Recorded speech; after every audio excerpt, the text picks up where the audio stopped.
उत्तर प्रदेश के प्रयागराज में 4000 हेक्टेयर में होने वाले कुंभ मेले में दुनिया भर से करोड़ों लोग आएंगे, जिसमें सिर्फ जल सुविधा की लागत 40 करोड़ है, जो 25 हेक्टेयर में 1249 किलोमीटर लंबी पाइपलाइन में लगी है। 2013 में आयोजित महाकुंभ मेला अब तक का सबसे बड़ा धार्मिक आयोजन माना गया था, जिसमें करीब 12 करोड़ से अधिक श्रद्धालु शामिल हुए थे। लेकिन 144 साल बाद होने वाले इस महाकुंभ की भव्यता उससे भी कहीं अधिक होने वाली है। देश विदेश से 40 करोड़ से ज्यादा श्रद्धालुओं के आने की उम्मीद है और इसकी विशालता का अंदाजा इसी बात से लगाया जा सकता है कि इसका अनुमानित बजट 6382 करोड़ रुपए है। भारतीय अंतरिक्ष एजेंसी इसरो का कहना है कि कुंभ मेला इतना विशाल और भव्य होता है कि इसे अंतरिक्ष से भी देखा जा सकता है। लेकिन आपके मन में यह सवाल जरूर उठता होगा कि यह इतना विशाल और प्राचीन आयोजन आखिर शुरू कहां से हुआ और इसके पीछे का इतिहास क्या है। क्या इसका उल्लेख भारतीय वेदों, पुराणों और धर्म ग्रंथों में मिलता है या इसके पीछे कोई और गहरी और रहस्यमय कहानी छिपी है। और सबसे रोचक बात यह है कि कुंभ के शाही स्नान का पहला अधिकार केवल नागा साधुओं को दिया जाता है, जबकि अन्य साधु संतों को उनके बाद स्नान करने का अवसर मिलता है। इस विशेष परंपरा के पीछे छिपा है एक अद्भुत इतिहास जो नागा साधुओं को इतना विशिष्ट और सम्मानीय बनाता है। महाकुंभ का आयोजन प्रयागराज के त्रिवेणी संगम पर होता है, जहां गंगा, यमुना और सरस्वती नदियों का संगम माना जाता है। लेकिन यहाँ केवल गंगा और यमुना ही दिखाई देती हैं। तो आखिर कलयुग में सरस्वती नदी अदृश्य क्यों हो गई? क्या यह केवल एक धार्मिक मान्यता है या इसके पीछे कोई गहराई से छिपा हुआ वैज्ञानिक रहस्य है? और प्रयागराज में स्थित अक्षयवट, जिसे अमर वृक्ष माना जाता है, जो सृष्टि के विकास और प्रलय का साक्षी रहा है, इसके पीछे का इतिहास और महत्व भी जानेंगे। 2025 के महाकुंभ में भारत के 13 प्रमुख अखाड़े हिस्सा लेने वाले हैं। जानेंगे कि अखाड़ों का इतिहास क्या है, उनका विशेष महत्व क्या है और इस बार किन्नर अखाड़े को शामिल करने के पीछे की वजह क्या है। इन सभी सवालों का जवाब और महाकुंभ के अनसुने रहस्यों की परतें इस डॉक्यूमेंट्री में हम आपके सामने खोलेंगे। तो जुड़े रहिए हमारे साथ, क्योंकि यह केवल एक मेला नहीं बल्कि है आस्था, इतिहास और संस्कृति का संगम। प्राचीन ग्रंथों में कुंभ मेले का स्पष्ट उल्लेख नहीं मिलता, फिर भी इसे भारत का सबसे बड़ा तीर्थ माना जाता है। यही नहीं, 2017 में इसे यूनेस्को ने मानवता की अमूर्त सांस्कृतिक विरासत की सूची में भी शामिल किया, जो इसकी ऐतिहासिक और सांस्कृतिक महत्व को दर्शाता है। कुंभ संस्कृत का ऐसा शब्द है जिसका अर्थ होता है कलश या घड़ा। लेकिन सवाल उठता है कि अगर कुंभ केवल पानी का घड़ा है तो यह इतना बड़ा और विश्व विख्यात त्योहार कैसे बना? आइए इस वीडियो में हम आपको महाकुंभ के आरंभ से लेकर आज तक की पूरी यात्रा के बारे में बताएंगे। कुंभ मेले के इतिहास को समझने के लिए हमें 2 प्रमुख पौराणिक कथाओं को जानना होगा, जो इस पर्व की गहराई और महत्व को उजागर करती हैं। महाकुंभ मेले की पहली कथा सर्पों और गरुड़ देव के बीच की है, जो ऋषि कश्यप और उनकी 2 पत्नियों कद्रू और विंता से जुड़ी हुई है। कद्रू और विंता जो आपस में बहनें थी और ऋषि कश्यप की पत्नियां भी थी। एक दिन कद्रू ने ऋषि कश्यप से वरदान मांगा कि उसे 1000 विषैले और शक्तिशाली पुत्र चाहिए। ऋषि कश्यप ने तथास्तु कहा और कद्रू को 1000 अंडे प्राप्त हुए। यह देखकर विंता ने भी वरदान मांगा कि भले ही उसके पुत्र कम हो, लेकिन वे कद्रू के पुत्रों से अधिक शक्तिशाली हों। कश्यप ने उन्हें भी तथास्तु कहा और विंता को 2 बड़े अंडे प्राप्त हुए। समय बीतने के साथ कद्रू के 1000 अंडे फूट गए और उनमें से सांप उत्पन्न हुए, जिन्हें सर्पों की मां माना गया। दूसरी ओर विंता के अंडे नहीं फूट रहे थे और अधीरता में उन्होंने एक अंडा समय से पहले फोड़ दिया। उसमें से एक अधूरा प्राणी निकला, जिसका शरीर कमर तक ही विकसित था। वह गुस्से में बोला, माँ, आपने मेरे साथ यह अन्याय किया, लेकिन कृपया दूसरे अंडे के साथ ऐसा मत कीजिएगा। वह प्राणी उड़ गया और उसका नाम अरुण रखा गया। आगे चलकर वह सूर्य देव का सारथी बना।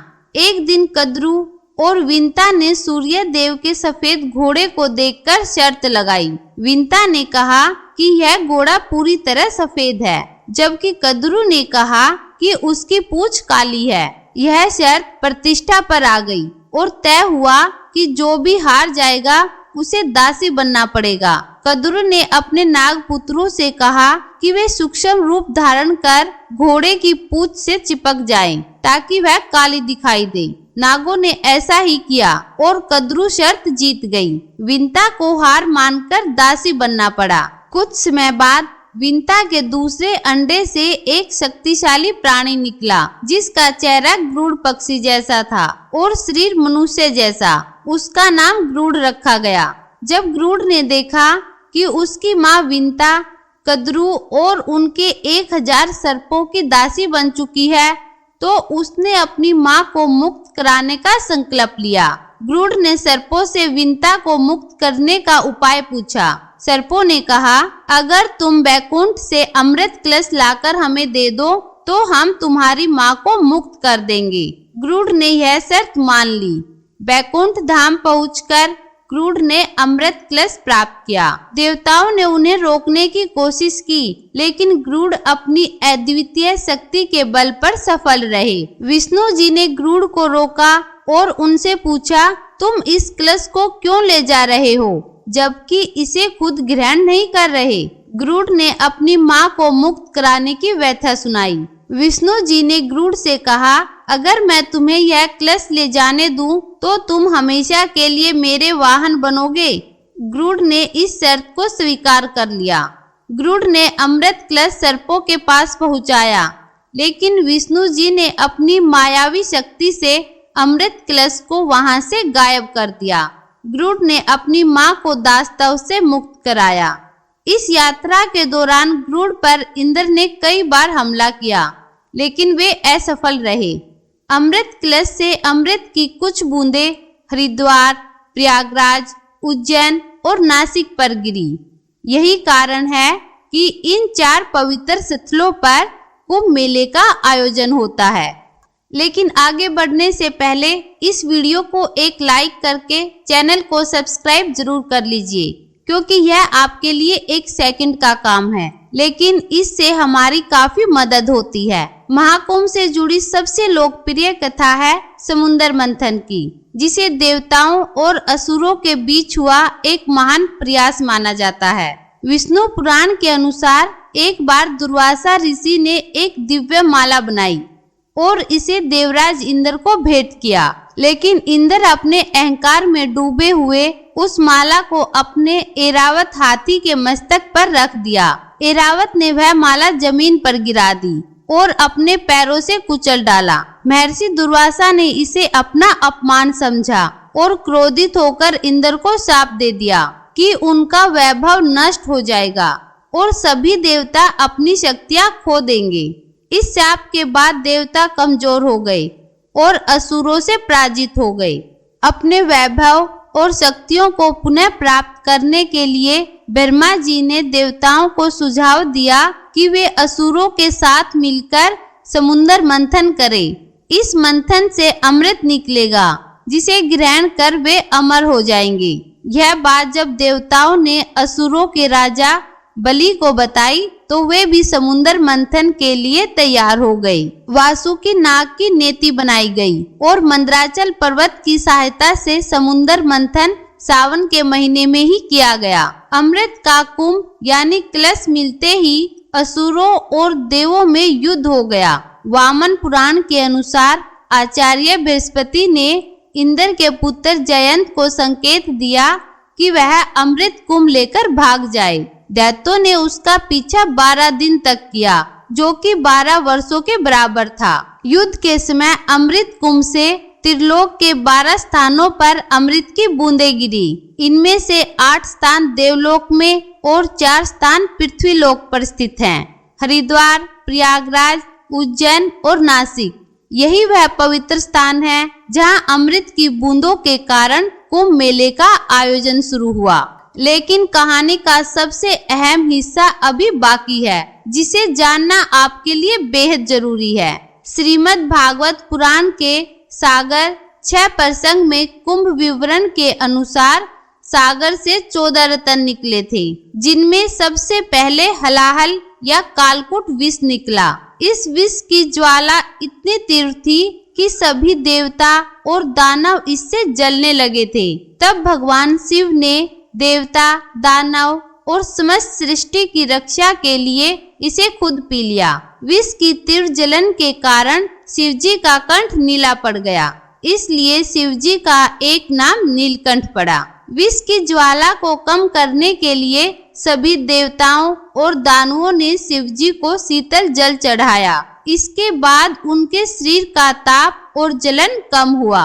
यही कारण है कि सावन में शिवजी का जलाभिषेक किया जाता है। ऐसा कहा जाता है कि जब शिवजी ने समुद्र मंथन से निकले हलाहल विष को ग्रहण किया तो उसकी कुछ बूंदें धरती पर गिर गई। जिन घास की पत्तियों पर यह बूंदें गिरी उन्हें सांप ने चाट लिया, जिससे सांप की जीभ बीच से कट गई।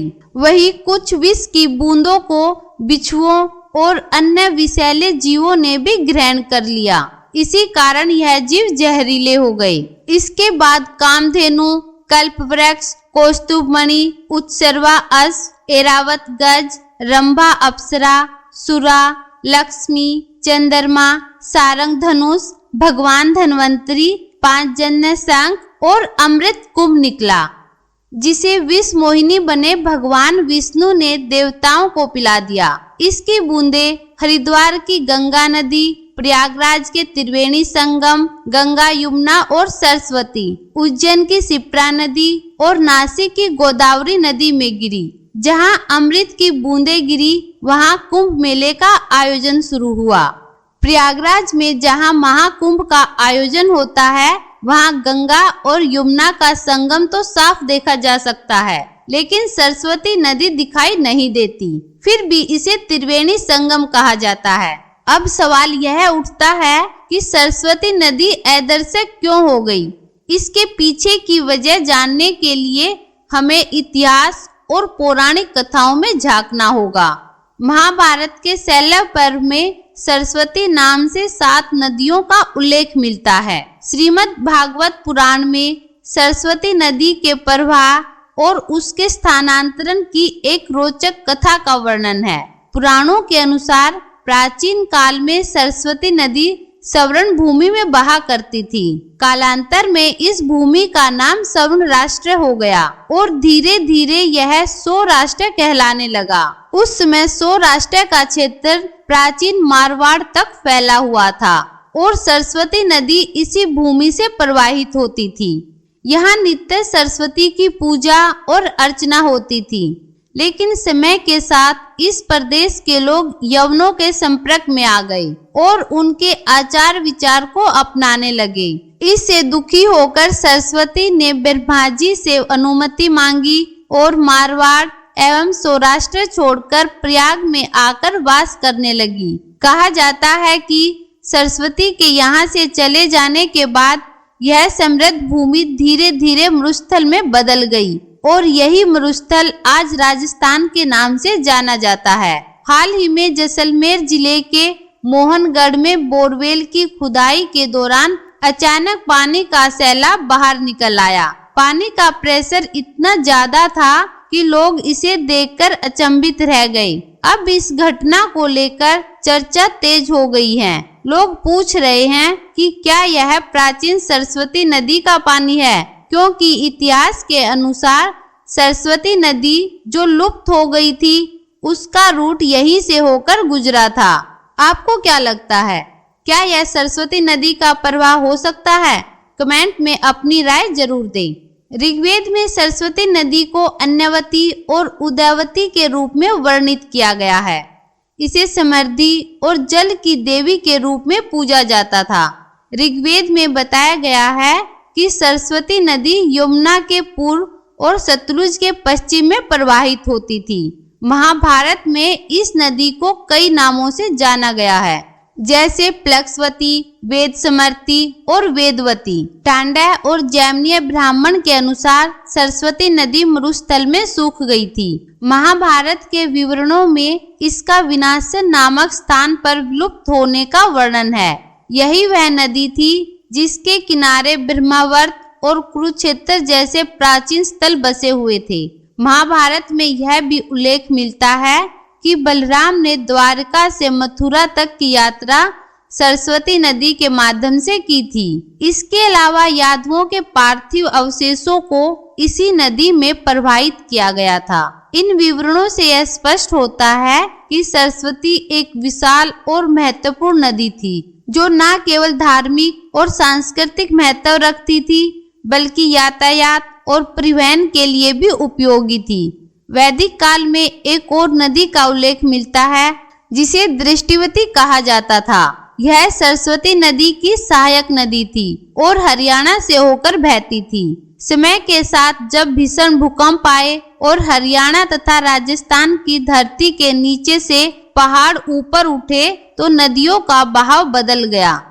दृष्टवती नदी ने अपनी दिशा बदल ली और आज इसे यमुना नदी के नाम से जाना जाता है। यह सरस्वती नदी के साथ मिलकर बहने लगी और इसी कारण प्रयागराज में 3 नदियों के संगम को त्रिवेणी संगम कहा जाता है। महर्षि वेदव्यास ने इसे तीर्थराज प्रयाग का नाम दिया, जो गंगा, यमुना और ऐदरसे सरस्वती के संगम का पवित्र स्थल है। यह स्थान न केवल धार्मिक बल्कि ऐतिहासिक और सांस्कृतिक दृष्टि से भी अद्वितीय है। प्राचीन ग्रंथों में कुंभ का अर्थ केवल एक साधारण कलश है, लेकिन यही साधारण शब्द कैसे बन गया दुनिया का सबसे बड़ा धर्म और संस्कृति का अमर प्रतीक। आइए जानते हैं महाकुंभ के इतिहास से लेकर आज तक के अद्भुत सफर के बारे में। दोस्तों, अगर आपको महाकुंभ की यह वीडियो अच्छी लग रही है तो कृपया इसे एक लाइक अवश्य दें। आपका एक लाइक हमारी काफी मदद कर देता है। धन्यवाद। दरअसल कुंभ मेले का उल्लेख वैदिक ग्रंथों, सूत्र साहित्य, महाकाव्य, पुराण ग्रंथों, स्मृतियों या धर्म शास्त्रों में नहीं मिलता है। ऐतिहासिक किताबों में इसे माघ मेला या प्रयाग स्नान के नाम से जाना जाता है। कुंभ मेले में शाही स्नान का विशेष महत्व है। पवित्र नदियों में स्नान करना हिंदू मान्यताओं का अहम हिस्सा है और इसका सबसे पहला उल्लेख ऋग्वेद में नाहन पर्व नाम से मिलता है। इसका वर्णन बौद्ध धर्म के पाली ग्रंथों और महाभारत में भी हुआ है। चीनी यात्री वेनसांग के यात्रा वृत्तांत के अनुसार सम्राट हर्षवर्धन ने 644 ईस्वी में माघ मास के अर्ध कुंभ के अवसर पर प्रयागराज में आयोजित 5 वर्षीय धर्म महासभा में भाग लिया। इस सभा में उन्होंने अपना सर्वस्व दान कर दिया। कई सांस्कृतिक विद्वानों का मानना है कि 9वीं सदी में लगभग 850 साल पहले आदि गुरु शंकराचार्य ने हिंदू संस्कृति को सुदृढ़ करने और लोक कल्याण की दृष्टि से कुंभ मेले की परंपरा को प्रारंभ किया। यह मेला भारतीय संस्कृति और धार्मिक आस्था का अद्भुत संगम है। 16वीं शताब्दी में गोस्वामी तुलसीदास जी ने अपनी अमर कृति रामचरितमानस में प्रयागराज में लगने वाले वार्षिक मेले का उल्लेख किया है, जो कुंभ मेले की प्राचीनता और इसकी ऐतिहासिक महत्ता को दर्शाता है। वायु पुराण और नारदीय पुराण में सरस्वती नदी के तट पर स्थित कुंभ और श्री कुंभ तीर्थ का वर्णन मिलता है। वेदों की कई ऋचाओं में कुंभ, घट और कलश का उल्लेख किया गया है। ऋग्वेद और अथर्ववेद में भी घृत और मधु से भरे कुंभ का संदर्भ मिलता है, जो इसकी प्राचीनता और धार्मिक महत्व को दर्शाता है। इतिहासकार जदुनाथ सरकार के अनुसार सन 1234 ईस्वी में नागा सन्यासियों ने कुंभ के अवसर पर एक निर्णायक विजय प्राप्त की थी। 17वीं शताब्दी के फारसी धार्मिक ग्रंथ दबिस्तान ए मुजाहिब में भी 1640 ईस्वी में कुंभ के दौरान हुए एक भीषण युद्ध का उल्लेख मिलता है। 16वीं शताब्दी के उत्तरार्ध में लिखे गए तबकात ए अकबरी में भी प्रयागराज संगम पर एक वार्षिक स्नान उत्सव का वर्णन किया गया है। इसमें लिखा गया है कि देश के सभी हिस्सों से हिंदुओं के विभिन्न वर्ग स्नान करने के लिए आते हैं, इतनी संख्या में कि जंगल और मैदान भी उन्हें रोक नहीं पाते। यह विवरण इस बात का प्रमाण है कि कुंभ मेला सदियों से आस्था, इतिहास और भारतीय संस्कृति का एक अभिन्न हिस्सा रहा है। ऋग्वेद और अथर्ववेद में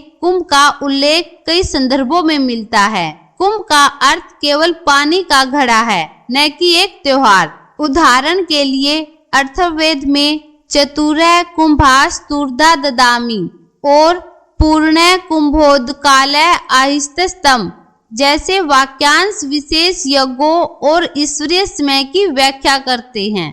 यह दिखाता है कि कुंभ का उपयोग वैदिक अनुष्ठानों और धार्मिक संदर्भों में किया जाता था। वायु पुराण के अनुसार सरस्वती नदी का तट पूर्वजों को समर्पित श्राद्ध संस्कार के लिए आदर्श माना गया है।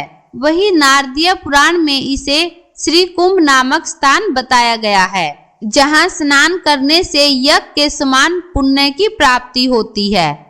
इन पौराणिक ग्रंथों में कुंभ का उल्लेख हमें इसकी प्राचीन धार्मिक और सांस्कृतिक महत्व को समझने का अवसर देता है। नासिक और उज्जैन में आयोजित होने वाले मेलों को सिंहस्थ कहा जाता है। इसे सिंहस्थ इसलिए कहा जाता है क्योंकि जब बृहस्पति मेष राशि में होता है और सूर्य तथा चंद्रमा की स्थिति मेला आरंभ होने की तिथि को विशेष महत्व प्रदान करती है। सिंह राशि का यह ज्योतिषीय संयोग नासिक और उज्जैन के कुंभ मेले को सिंहस्थ नाम देता है। अब सवाल उठता है कि कुंभ पर्व का स्वरूप एक त्योहार के रूप में कैसे विकसित हुआ। 14वीं शताब्दी के बाद तीर्थ यात्राओं और मेलों का चलन बढ़ा। यहाँ तक कि 19वीं सदी तक भी कहीं कुंभ मेलों का कोई जिक्र नहीं था। 1868 में ब्रिटिश अधिकारियों ने प्रयाग के माघ मेले की रिपोर्ट को ब्रिटिश सरकार को कुंभ माघ मेला नाम से पेश किया। तभी से इस मेले को नासिक, हरिद्वार और उज्जैन में भी कुंभ नाम से प्रसिद्धि मिलने लगी। हमारे मन में एक प्रश्न अवश्य उठता होगा कि कुंभ मेले का आयोजन और इसके स्थान को तय करने के पीछे कौन सा रहस्य छिपा है। तो आइए इसे विस्तार से समझते हैं। कुंभ महोत्सव का आयोजन ज्योतिषीय गणनाओं और विशेष खगोलीय स्थितियों पर आधारित होता है। जब बृहस्पति कुंभ राशि में प्रवेश करते हैं और सूर्य मेष राशि में होता है, तब हरिद्वार में कुंभ महोत्सव आयोजित किया जाता है। प्रयागराज में कुंभ का आयोजन तब होता है जब बृहस्पति वृषभ राशि में और सूर्य तथा चंद्रमा मकर राशि में होते हैं। यह स्थिति आमतौर पर अमावस्या के दिन बनती है। नासिक में गोदावरी नदी के तट पर कुंभ महोत्सव तब होता है जब सूर्य और बृहस्पति सिंह राशि में प्रवेश करते हैं। उज्जैन में कुंभ तब मनाया जाता है जब बृहस्पति सिंह राशि में और सूर्य मेष राशि में होता है। महाकुंभ का आयोजन हर 12 साल में होता है। वेदों में बताए गए खगोल विज्ञान के अनुसार ब्रह्मांडीय ऊर्जा का एक चक्र हर 12 साल में विशेष रूप से सक्रिय होता है। बृहस्पति और सूर्य की इन विशिष्ट खगोलीय स्थितियों के दौरान यह ऊर्जा पृथ्वी के कुछ खास स्थानों पर केंद्रित होती है। यही कारण है कि कुंभ महोत्सव धार्मिक और आध्यात्मिक दृष्टि से इतना महत्वपूर्ण है। कुंभ मेला दुनिया के सबसे बड़े धार्मिक आयोजन में से एक है। इसकी भव्यता और विशालता ऐसी है कि इसे अंतरिक्ष से भी देखा जा सकता है। साल 2019 में भारतीय अंतरिक्ष अनुसंधान संगठन यानी इसरो ने अपने कार्टोसैट 2 उपग्रह के जरिए कुंभ मेले की तस्वीरें खींची थी। इस अद्भुत तस्वीरों में त्रिवेणी संगम की पवित्रता और नया यमुना पुल की सुंदरता साफ साफ दिखाई दे रही थी। यह नजारा न केवल आस्था का प्रतीक है, बल्कि यह भारत की संस्कृति और धार्मिक एकता की एक झलक भी दिखाता है। महाकुंभ में स्नान का कर्म बहुत पवित्र और अनुशासित होता है। सबसे पहले नागा साधु स्नान करते हैं, फिर संत समाज और उसके बाद गृहस्थ लोग संगम में स्नान करते हैं। नागा साधु भारतीय आध्यात्मिकता और संस्कृति का एक रहस्यमय और रोचक पहलू हैं। उनके बारे में जानना हमारी प्राचीन परंपराओं और अध्यात्म को समझने के लिए बेहद जरूरी है। भस्म से सना नग्न शरीर, लंबी जटाएं, हाथ में कमंडल लिए नागा साधु जिनकी उपस्थिति अपने आप में एक रहस्य है। ये साधु अपना और अपने परिवार का पिंडदान स्वयं करते हैं, जिसे बिजवान कहा जाता है। आम दिनों में यह कहाँ रहते हैं, क्या खाते हैं, ये कोई नहीं जानता, परंतु कुंभ के शाही स्नान में यह मोक्ष प्राप्ति के लिए डुबकी लगाते हैं, जो कि उनका जीवन का एकमात्र लक्ष्य है। सदियों से भारतीय संस्कृति और धर्म पर संकट के बादल मंडराते आए हैं। 14वीं से 16वीं शताब्दी का समय, जब मुगल आक्रमणकारी भारत की संस्कृति और धर्म पर वार कर रहे थे, धर्म खतरे में था। उस समय नागा साधुओं ने धर्म और संस्कृति की रक्षा में अहम भूमिका निभाई। ये साधु केवल शास्त्र ही नहीं, शस्त्र विद्या में भी निपुण थे और धर्म की रक्षा के लिए अपना जीवन तक न्यौछावर करने को तैयार रहते थे। 18वीं शताब्दी में अहमद शाह अब्दाली, जिसे अहमद शाह दुरानी के नाम से भी जाना जाता है, ने भारत पर कई बार आक्रमण किया। 1748 में नादिर शाह की मृत्यु के बाद अफगानिस्तान का शासक बनने के साथ ही अब्दाली ने भारत को बार बार लूटा, लेकिन उसका सबसे बड़ा और क्रूर आक्रमण 1757 में हुआ, जब उसने दिल्ली पर कब्जा कर 1 महीने तक अराजकता और लूटपाट मचाई। इस आक्रमण का असर केवल दिल्ली तक सीमित नहीं रहा, मथुरा, वृंदावन और गोकुल जैसे पवित्र स्थलों को भी अब्दाली की क्रूरता का सामना करना पड़ा। उस समय नागा साधुओं ने न केवल इन स्थलों की रक्षा की, बल्कि धर्म और संस्कृति की जड़ों को भी सुदृढ़ बनाए रखा। कई बार विदेशी आक्रमण की स्थिति में स्थानीय राजा महाराजा नागा साधुओं से मदद लिया करते थे। इतिहास में ऐसे कई गौरवपूर्ण युद्धों का उल्लेख मिलता है, जिनमें 40,000 से ज्यादा नागा योद्धाओं ने अपनी वीरता का परिचय दिया।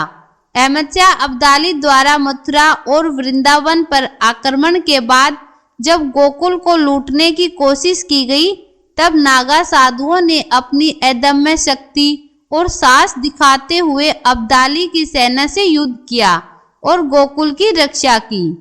इस सहयोग को सम्मान देने के लिए हिंदू शासकों और नागा साधुओं के बीच एक समझौता हुआ। धर्म और राष्ट्र की रक्षा की जिम्मेदारी नागा साधुओं को सौंपी गई। इस समझौते के तहत नागा साधुओं को राजसी सम्मान देने के लिए शाही स्नान की परंपरा शुरू की गई। तब से कुंभ के पवित्र स्नान का पहला अधिकार हमेशा नागा साधुओं को दिया गया है। हालांकि हर परंपरा की तरह यह परंपरा भी विवादों से अछूती नहीं रही। 1310 में महानिर्वाणी अखाड़े और रामानंद वैष्णव अखाड़े के बीच एक खूनी संघर्ष हुआ। वही 1760 में शैव और वैष्णव साधुओं के बीच शाही स्नान को लेकर भयंकर लड़ाई छिड़ गई। इन विवादों को रोकने के लिए अंग्रेजों ने अखाड़ों के स्नान का क्रम तय किया। यह अनुशासन आज भी कुंभ मेले की परंपरा का हिस्सा है। इसलिए महाकुंभ में सबसे पहले नागा साधु शाही स्नान करते हैं। नागा साधुओं के बाद दूसरे क्रम पर संत समाज संगम में स्नान करता है और संत समाज के स्नान के बाद ही गृहस्थ लोग पवित्र संगम में स्नान करने के लिए उतरते हैं। यह नागा साधु एक विशेष सैन्य पंथ का हिस्सा हैं। उनके पास त्रिशूल, तलवार, शंख और चिन्ह जैसी वस्तुएं होती हैं, जो उनके सैन्य दर्जे और परंपरा को दर्शाती हैं। नागा साधु अपने आप में एक चलती फिरती सेना की तरह होते हैं, जो अपने इष्ट देव भगवान शिव के प्रति अगाध भक्ति और समर्पण रखते हैं। नागा साधुओं की दीक्षा प्रक्रिया केवल कुंभ के दौरान प्रयागराज, हरिद्वार, नासिक और उज्जैन में होती है। दीक्षा के स्थान के आधार पर इन्हें अलग अलग नाम दिए गए हैं। प्रयागराज के नागा, उज्जैन के खूनी नागा, हरिद्वार के बर्फानी नागा और नासिक के खिचड़िया नागा। ऐसा माना जाता है कि नागा जनजाति की शुरुआत भारत के उत्तर पूर्वी राज्य नागालैंड से हुई, जहां नंगा पर्वत श्रेणियां फैली हुई हैं। नागा शब्द का अर्थ है पहाड़ और कछारी भाषा में इसे युवा बहादुर लड़ाकू व्यक्ति कहा गया है। अगर आप नागा साधु और महिला नागा साधु के रहस्यमय जीवन के ऊपर एक विशेष डॉक्यूमेंट्री देखना चाहते हैं तो कमेंट करके हमें बताएं। हम जल्द ही उनके जीवन पर एक संपूर्ण डॉक्यूमेंट्री लेकर आएंगे। अब बात करते हैं महाकुंभ के अखाड़ों के इतिहास और शंकराचार्य के योगदान की। कुछ विद्वानों का मानना है कि नागा सन्यासियों के अखाड़े आदि शंकराचार्य के पहले भी मौजूद थे। हालांकि उस समय इन्हें अखाड़ा नहीं कहा जाता था, इन्हें बेड़ा या साधुओं का जत्था कहा जाता था। अखाड़ा शब्द का चलन मुगल काल में शुरू हुआ और तभी से इसे एक संगठित समुदाय के रूप में पहचान मिली। अखाड़ों को समझने के लिए हमें आदि शंकराचार्य के योगदान को जानना होगा, क्योंकि उन्होंने ही अखाड़ों की स्थापना का विचार प्रस्तुत किया था। 7वीं शताब्दी में विदेशी आक्रमणकारी भारत की समृद्धि से आकर्षित होकर यहाँ आते थे। कुछ धन संपत्ति लूट कर चले जाते तो कुछ भारत की आध्यात्मिक आभा से प्रभावित होकर यही बस जाते। लेकिन इस दौरान भारत की शांति व्यवस्था और सनातन धर्म कमजोर पड़ने लगा।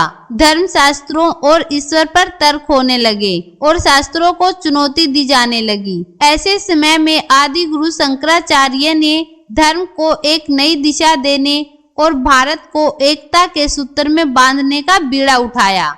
उन्होंने 4 दिशाओं में 4 पीठों की स्थापना की। पूर्व में गोवर्धन पीठ, उत्तर में शारदा पीठ, पश्चिम में द्वारिका पीठ और दक्षिण में ज्योतिर्मठ पीठ।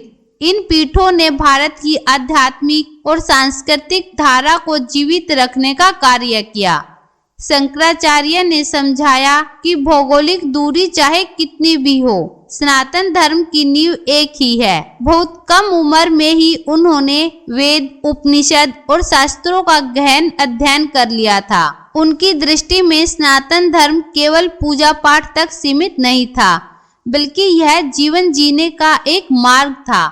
उन्होंने देखा कि धर्म का मूल उद्देश्य आत्मा का परमात्मा से मिलन है, जो समय के साथ खोता जा रहा था।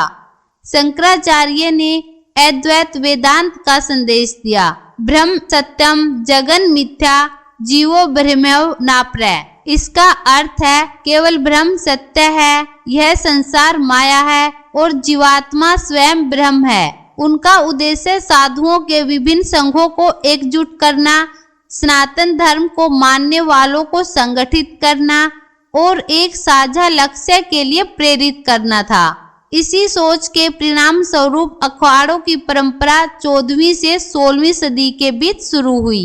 अब बात करते हैं अखाड़ों की। अखाड़ों का अर्थ है एक ऐसा समुदाय जो धार्मिक, आध्यात्मिक और सामाजिक कार्यों में सक्रिय होता है। ये अखाड़े सनातन धर्म के संतों और सन्यासियों के संगठन हैं, जिनका उद्देश्य वेद, उपनिषद और धार्मिक अनुशासन का पालन करते हुए धर्म और संस्कृति का संवर्धन करना है। अखाड़ों का संचालन एक 5 सदस्यीय समिति करती है, जिसमें ब्रह्मा, विष्णु, शिव, गणेश और शक्ति के प्रतीक शामिल होते हैं। यह परंपरा धर्म और संस्कृति को संगठित रूप में बनाए रखने का माध्यम है। महाकुंभ मेला हिंदू धर्म में अत्यधिक महत्व रखता है, जिसमें भारत के अलग अलग अखाड़े शक्ति प्रदर्शन, धार्मिक चिंतन और भक्ति का अनुष्ठान करते हैं।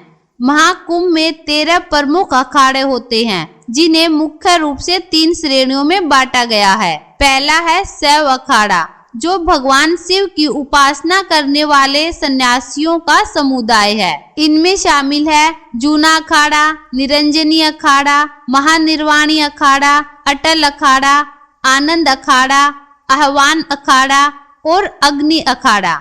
दूसरा है वैष्णव अखाड़ा, जो भगवान विष्णु और उनके अवतारों की आराधना करते हैं। इनमें 3 अखाड़े आते हैं, निर्वाणी अखाड़ा, दिगंबर अखाड़ा और निर्मोही अखाड़ा। तीसरा है उदासीन अखाड़ा, जो निर्गुण भक्ति और वेदांत के अध्ययन में लीन रहते हैं। इसमें शामिल है उदासीन अखाड़ा और निर्मल अखाड़ा। ये अखाड़े भारतीय आध्यात्मिकता और संत परंपरा के गहरे प्रतीक हैं और महाकुंभ को एक विशेष आध्यात्मिक अनुभव बनाते हैं।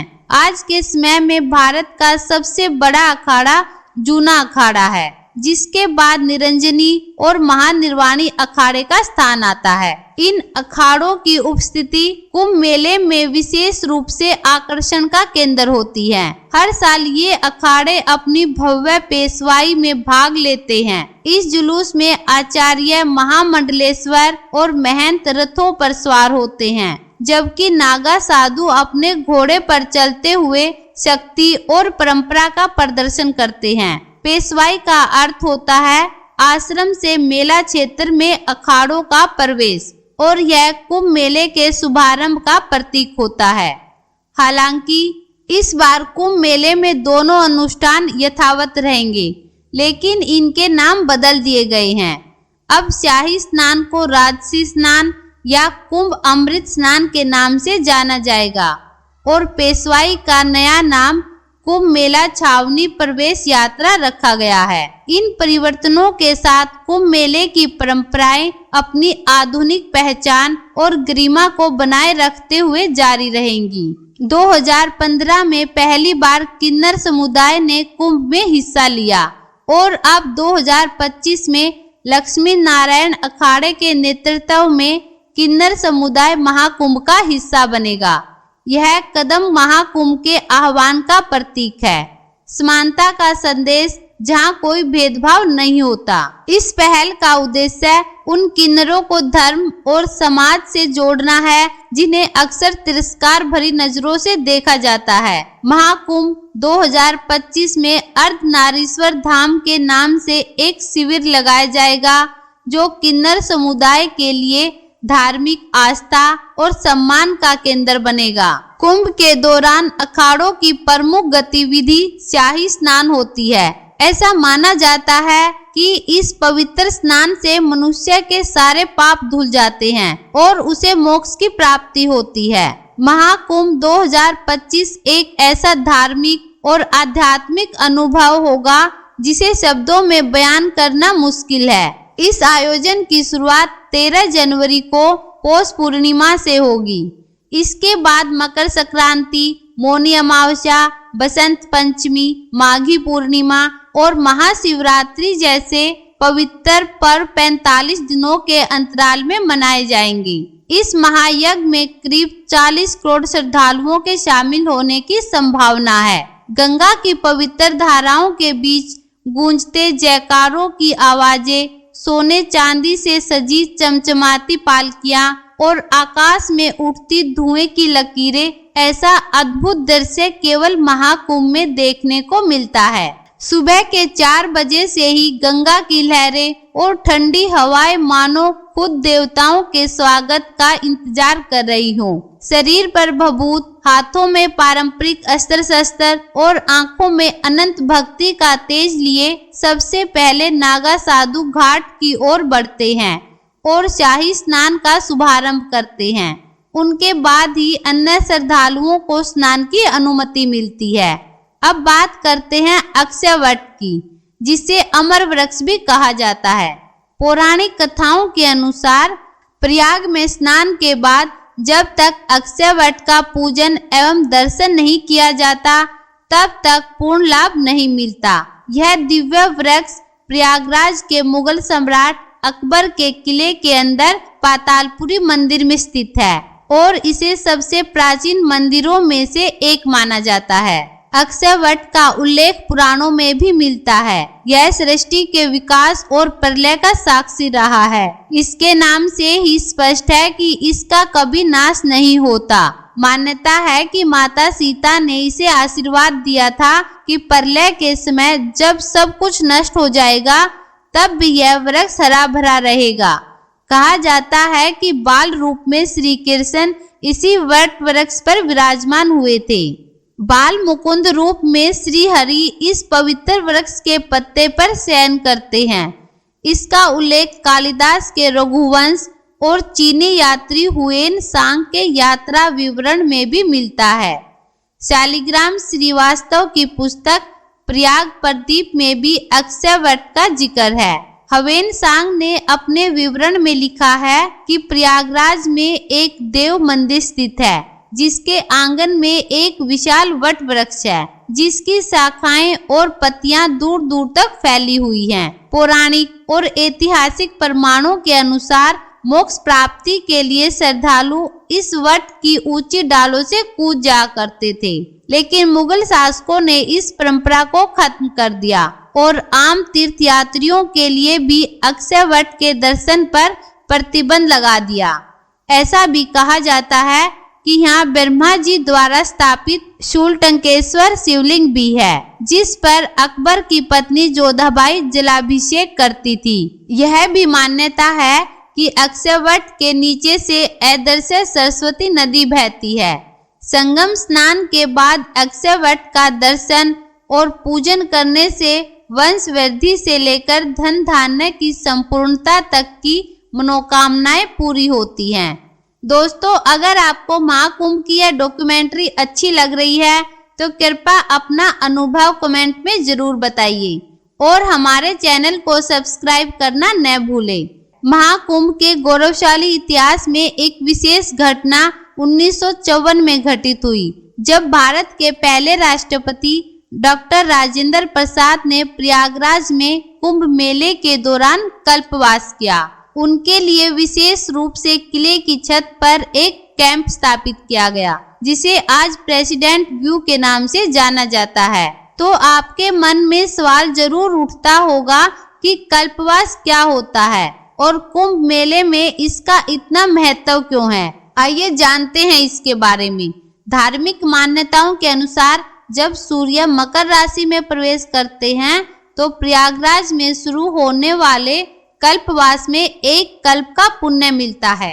शास्त्रों के अनुसार कल्प का अर्थ है ब्रह्मा जी का एक दिन। रामचरितमानस और महाभारत जैसे कई ग्रंथों में कल्पवास का महत्व वर्णित है। कल्पवास एक कठिन साधना है। इसके दौरान व्यक्ति को अपनी इच्छाओं पर नियंत्रण रखना पड़ता है। एक माह तक चलने वाले कल्पवास के दौरान कल्पवासी को जमीन पर सोना होता है। उन्हें एक समय का आहार या निराहार रहना पड़ता है। साथ ही दिन में 3 बार गंगा स्नान करना अनिवार्य होता है।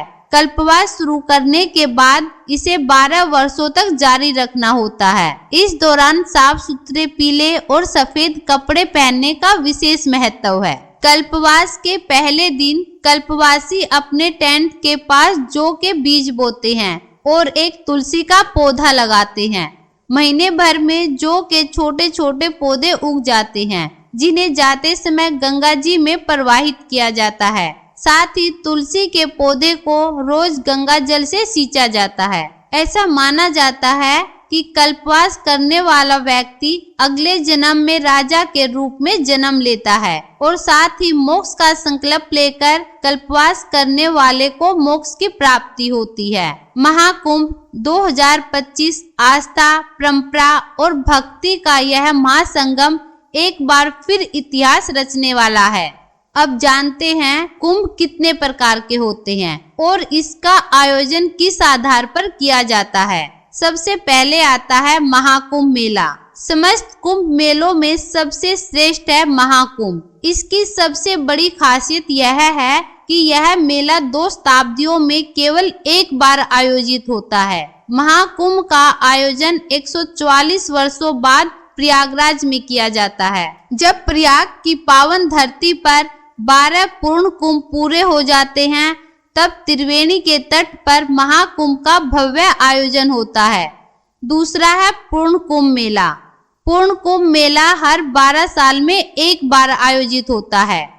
यह भारत के 4 पवित्र स्थान प्रयागराज, हरिद्वार, नासिक और उज्जैन में मनाया जाता है। हर 12 साल के अंतराल पर इन 4 स्थलों पर कुंभ मेले का आयोजन किया जाता है, जहां श्रद्धालु पवित्र नदियों में स्नान करते हैं। तीसरा है अर्ध कुंभ मेला। कुंभ मेले के विपरीत अर्ध कुंभ हर 6 साल के बाद मनाया जाता है। इसका आयोजन केवल 2 स्थानों प्रयागराज और हरिद्वार में होता है।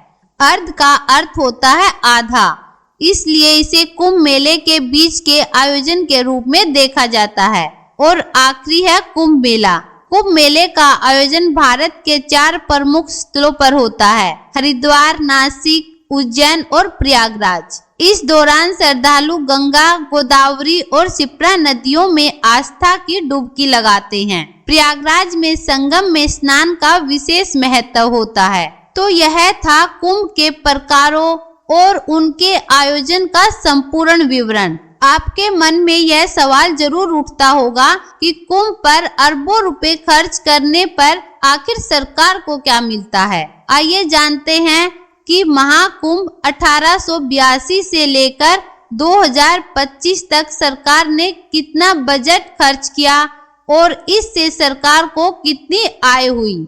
साल 1882 में महाकुंभ पर केवल 20,228 रुपए खर्च किए गए थे। इसकी तुलना में मेले से कुल 49,840 रुपए की आमदनी हुई, जिसे राजकोष में जमा कराया गया। इस तरह सरकार को कुंभ से 29,612 रुपए का लाभ हुआ। उस समय मौनी अमावस्या पर करीब 8 लाख श्रद्धालुओं ने स्नान किया था, जबकि भारत की कुल आबादी 22 करोड़ 50 लाख थी। 1894 के कुंभ में भारत की जनसंख्या बढ़कर 23 करोड़ हो गई और इस आयोजन में करीब 10 लाख श्रद्धालुओं ने हिस्सा लिया। इस पर 69,427 रुपए खर्च हुए थे, जो आज के हिसाब से लगभग 10.5 करोड़ होते हैं। 1906 में कुंभ मेले में 25 लाख लोगों ने भाग लिया। इस आयोजन पर करीब 90,000 रुपए खर्च हुए, जो आज के मूल्य के अनुसार लगभग 13 करोड़ रुपए होते हैं।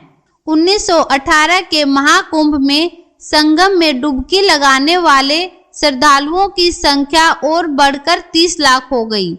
इस बार श्रद्धालुओं के लिए 1,37,000 का बजट निर्धारित किया गया था, जो आज के हिसाब से लगभग 16 करोड़ 44 लाख रुपए होते हैं। उत्तर प्रदेश सरकार ने महाकुंभ 2025 के आयोजन के लिए 5,435 करोड़ 68 लाख रुपए का विशाल बजट निर्धारित किया है। यह 2019 में हुए कुंभ मेले के 4200 करोड़ रुपए के बजट से कहीं अधिक है।